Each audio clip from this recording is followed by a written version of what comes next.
Welcome, everybody. I am Pastor Michael of the Current online and online spiritual community, and I'm so happy to have with me as a guest today my friend Brian Allain, publisher, editor, book and literary maven extraordinaire. Welcome, Brian, and thanks for being with us today. Oh, thanks so much, Michael. It's always a pleasure to spend time with you.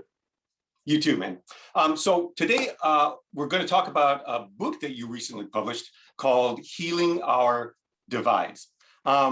Why don't you just give us a little overview of the book? And I'm very curious about how a book like this is assembled. I mean, there's like 30 authors or so in it, I think, right? 33. Wow. So it's just an incredible work, Brian. And we'll talk more about how thematically it's tied together too. But how do you even approach something like this? And also, we obviously know why you published a book like this, but how long does it take to put this together and to get things moving? And then how do you choose the different pieces? It's just fascinating. Sure. No, it was an amazing experience. This is the book that Michael's referring to. It's called How to Heal Our Divides. And the reason why I came up with the idea for that book was two things that, were going on during the pandemic. One was that I was doing a bunch of video interviews. And I said, after the election is over in November of 2020, I wanted to do something about healing our divides because I'd never seen our country so polarized. So that was one motivation to do this. The second was that I was also doing more reading during the pandemic. And so I was reading a lot of books about anti-racism, about political divides, religious divides, and a lot of good books about the history behind how this became an issue, trying to convince you that it's an issue, asking you to look inside yourself to examine your own biases, things like that. All really good topics. But there was very little that I could find about, okay, what do we do about it? So that drove me to try to create a book that was very practical in that, as you said, it's a book that is consisting of 33 different chapters, each written by a different person, not including myself. I didn't even write one. I recruited other people to write these for me. But it's all focused on organizations that are doing racial reconciliation training, political forums, how to have better arguments, how to overcome the divide between abled and disabled folks, how to overcome the divide between Native Americans and the rest of us, immigration. There's a wide variety of different topics that are touched on by the different authors. So anyway, so that was the motivation behind it. That's great. I kind of socialized the idea with a couple of folks in November, and then started recruiting potential candidates, to write the chapters and do the interviews around Thanksgiving. And I was targeting somewhere around 25 to 30. And by Christmas, I was already oversubscribed. Wow. In other words, I'd found more people that were willing to do that, said yes, than what I had even originally planned to recruit. So, between that and the positive feedback, I said, okay, I'm really on to something here. So, originally it was going to be just a video interview series. Then it was going to be a book. Then after that, I decided, okay, I'm going to turn this into a whole platform, meaning website, social media, podcast, weekly emails, kind of the whole 9 yards, which is similar to what I do for Writing for Your Life, Publishing in Color, and Compassionate Christianity, which are the other platforms that I lead. So, so that's how it all got started. I gave people a deadline to get me their essay by March. And there were like a couple of holdouts where I really had to ping them to, get them, but everybody had their submissions to me pretty on time. Great. So because of that, and because of the self-publishing technology that's available now, the book became available May 18th. Wow. That is a fast turnaround, man. So it went from concept that I hadn't talked to anybody about in November, early November, to a book in May. And, wow. I'm surprised that happened. I mean, I really didn't think I would be able to pull it together that quickly. But it just speaks to, number one, the need, that everyone recognized for this. And number two, the power of relationships, because all these people were trusting me to put their names to this, and that it would be something that would be done well and with a group of like-minded folks. So it includes contributions from people like Brian McLaren, Diana Butler Bass, Frank Thomas, Michael W. Waters, Shane Claiborne, Parker Palmer, as well as the leaders of several of these nonprofits, these organizations that are doing, the real work in terms of helping make our country, our world, a better place. Yeah, it really is an incredible work.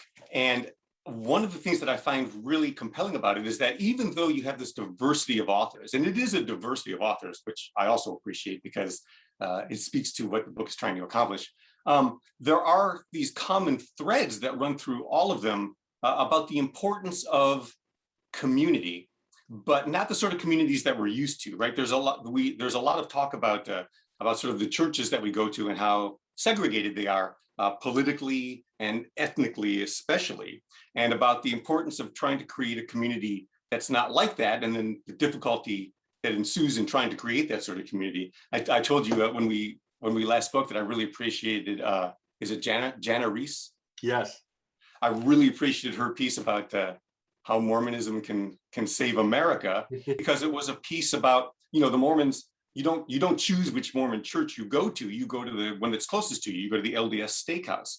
So wherever you live, that's where you're going. So you're forced to be in community with your neighbors and get along because you're all going to the same church. And of course, in Utah, everybody in the neighborhood goes to church. So I just found that a very powerful example of how we can place community above our own self-interests. And that thread, I think, runs through several other pieces too. There was another one, Mark Feldmeyer. Yes. Brilliant piece. Really, you want to talk about really. this for a second? Yeah, I mean, and in fact, I included him in the book is because I read his book that came out the previous fall, called A House Divided. And basically, it's the encapsulation of a sermon series that he did on all these very controversial topics, social justice, poverty, immigration, and so many pastors don't want to go there, right? They don't want to touch those topics because they're afraid that they're going to lose half the people in a conversation or their congregation. And Mark's congregation is not homogenous from a political, perspective, at least. And so basically the approach he took was trying to find some fundamental area of common ground that kind of anybody talking about this issue pretty much could agree on, and use that as a starting point for further discussion. So I just thought, as you said, it was a brilliant approach, and so I highly recommend that book. Yes, I read his book too, and it is fantastic. And I appreciate his courage and the courage of any pastor who's really willing to talk about the things that Jesus talked about too. Jesus talks about politics. I don't really know where this idea that the church and politics are separate came from, especially considering that the church that we know started as a political organization as part of the Roman Empire. So how we lost the ability to talk about politics from our place of faith is beyond me. But to a larger extent, that speaks to our loss of ability to have conversations with one another. And I appreciate many of the essays in this book that actually talk about how to have conversations with one another again without dehumanizing each other. And it's such an important reminder in this unnecessarily polarized age. I'm thankful for the book, And Brian. I totally agree with what you're saying about we've lost our ability to have these kinds of conversations. And at least for me, I take it back to when I was a younger kid in corporate America. There were three things that you were not supposed to talk about: politics, religion, and sex. And I don't think we talk about any of those things very well. And look where it's gotten us. Exactly. Right. It's a mess because we won't talk about it. You have to talk about your problems to solve them.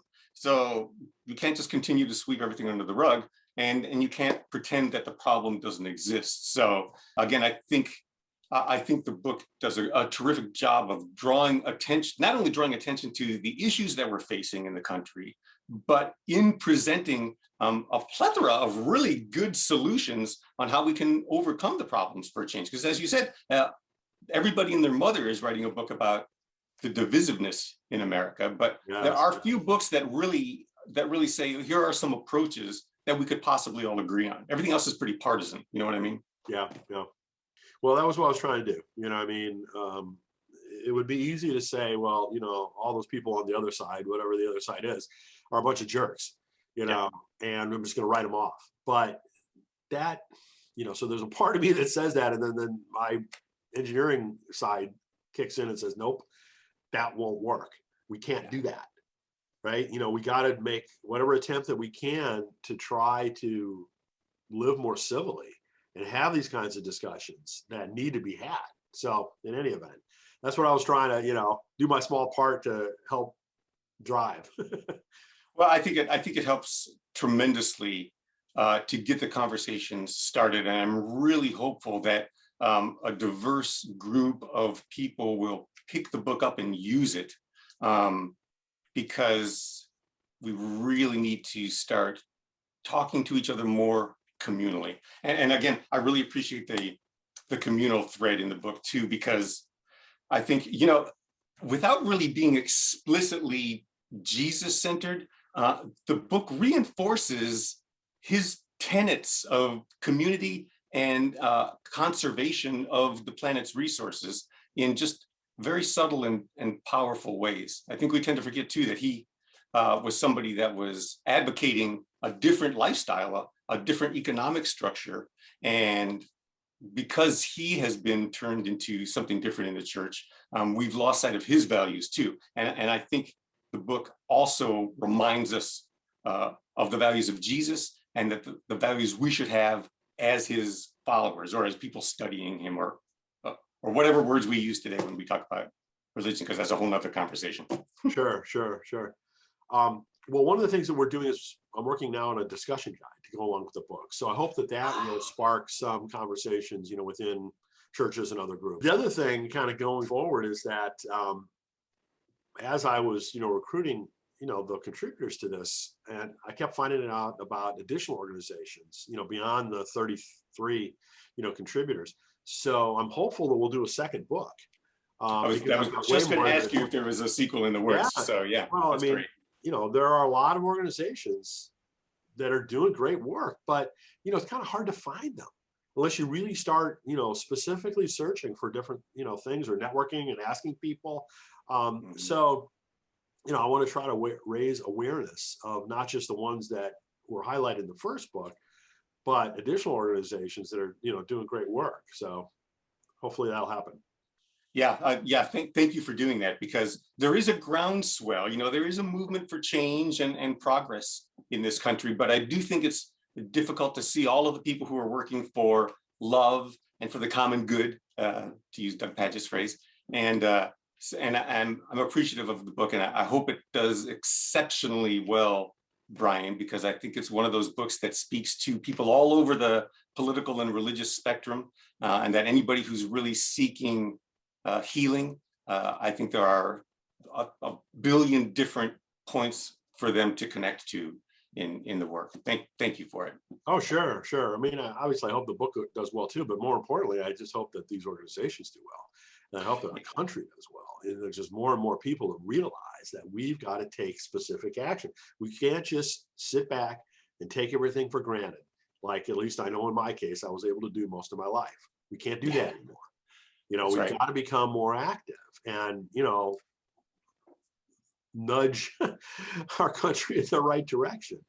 Yes, well, you just reminded me of another book I wonder if you've read, called A Generation of Sociopaths. No. You will love this book.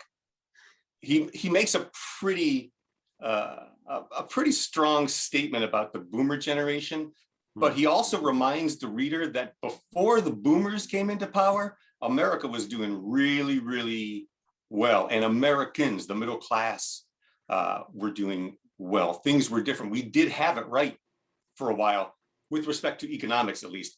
With respect to racism and equal rights, we were still doing horrible things. But it's a really interesting read. I think you'd enjoy it, because it also speaks to the need for us to sort of get back to being a community, a diverse community of American people, rather than pretending that we're one thing? Well, I've got my own theory about why the country was doing well, at least one of the big contributors as to why the country was doing well back then, which is that we were kind of the last man standing after World War II. This is true. And in the early 80s, I was fortunate enough, because I worked in high tech, to go over to Asia a lot. And I couldn't believe the difference in the standard of living between, you know, what we enjoyed in the United States and what folks in a variety of countries, you know, endured. And and these were smart people too. And so I said, you know, this huge gap is not in the long run sustainable. No matter what we do or no matter what they do, that's gradually got to shrink. And I just thought, you know what, when that happens in the United States, where everyone's used to everything just continually going up, they're not going to be happy campers. Yeah. And I didn't really know how exactly that would end up affecting us, but now we know. So I think a lot of it is, you know, angst, right? About the world's not, you know, being fed to us on a silver spoon like it was. That's right. You know, for all of us that were beneficial, myself included, beneficiaries of growing up in this incredible economic environment. Yep. You know, and so now that that's just not automatic, you know, practically for at least white Americans going forward, I mean, we don't know how to deal with that. And most people have no idea that that happened, what I just described. No, most people have no idea right. that that's what the macro picture is. That's right. And simultaneously, while that was going on, the tax structure in this country was being whittled away to disadvantage the middle class. So we had a confluence of events that happened that brought us to the state. And again, things that the majority of Americans aren't aware of. This book, my friend, raises awareness. And I think the task at hand is to raise awareness. I became a minister because I think the task at hand is to raise awareness, you know, my favorite phrase, to raise consciousness. Sure. And boy, is this book a contributor to that goal, man. It's just great. I'm so happy to have been able to read it and to know you and to be able to talk with you about it. Thanks so much for your time and for your care and for the incredible work you do all over the place. Why don't you mention the other services that you provide too, like Writing for Your Life one more time, because those are really neat, and I think people would be fascinated to learn more about those too. Sure. Well, all of this is a second career for me. I spent most of my life doing completely different things. As I said, I was in high tech.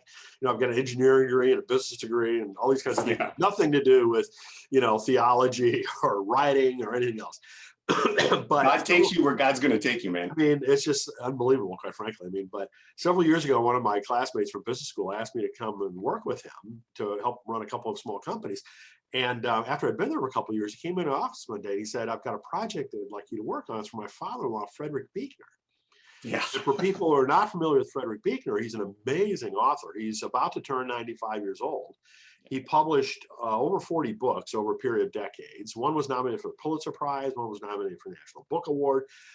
But he never did any self-promotion or marketing his entire career, not even book tours. So his family asked me to launch the Frederick Buechner Center and introduce him to a new generation of readers.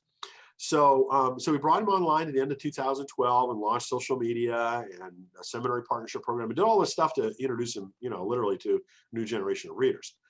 So that's what kind of got me involved in the whole, you know, spiritual publishing arena. And 5 years ago, I turned 60 and I basically said, okay, what do I do the rest of my life? So that's when I started Writing for Your Life, which is a resource center for spiritual writers. Basically, to take what I had learned in working for Mr. Buechner and help other, you know, Christian writers, spiritual writers. And so, you know, that is a platform where I give away as much information as I can, articles, videos, downloadable guides, things like that. And then we do conferences. Initially, it was in-person conferences. Last, you know, year and a half, it's been online conferences. And as I was doing that, one of the things I kept hearing is that writers of color are really underrepresented in terms of number of books that get published. So I started another conference series called Publishing in Color, which is specifically oriented toward fostering relationships between people of color and people from the publishing industry. So that's been doing well. The third platform that I started almost 2 years ago now is called Compassionate Christianity. And so that's compassionatechristianity.org. Whereas the first two platforms, the audience is spiritual writers. The third one is more just progressive Christians in general. So I try to highlight progressive Christian voices. And as you know, we have several community resource centers that are curated by a series of volunteers, one of which is you, that has done a section on faith and science, which is just wonderful. We've got other sections on faith and food, faith and travel, resources for parents, resources for trauma recovery, children's book recommendations, a variety of different things, that have all been, curated by people who are, experts in those areas. And then, of course, the fourth one is what we've been talking about, How to Heal Our Divides, that basically just launched, over the last few months. That's great, Brian. You are a busy and inspiring gentleman. I appreciate all the work that you're doing, and I really appreciate you carving out some of your schedule to have a one-on-one with me here for a few minutes. It's always delightful to talk to you, my friend. I hope you stay healthy and the kids and the family are well, and I will talk to you very, very soon. Well, thanks so much, Michael. And it's so amazing to see what you've done. I love the kind of community of interest that you've built. Thank you. And so I find, our migration from physical in-person communities to online communities a fascinating thing. And, none of us have figured that out perfectly well yet. And it's going to be both, for maybe forever. But doing, the online well, I think is an increasingly important thing. Yeah, thank you for that. I appreciate your support in that area too. We keep experimenting. I mean, I have a little keyboard down here that I'm changing buttons with this thing. So, you put together what you can. And I'm doing the same thing. I'm trying to help other people learn from what I've learned over the past year, because I've had to sort of plug things together, and it's great. This is how we grow. We share the things that we learn with each other. So thanks for sharing with me, man. Certainly. Absolutely, Mike. Thank you. Thanks, Brian.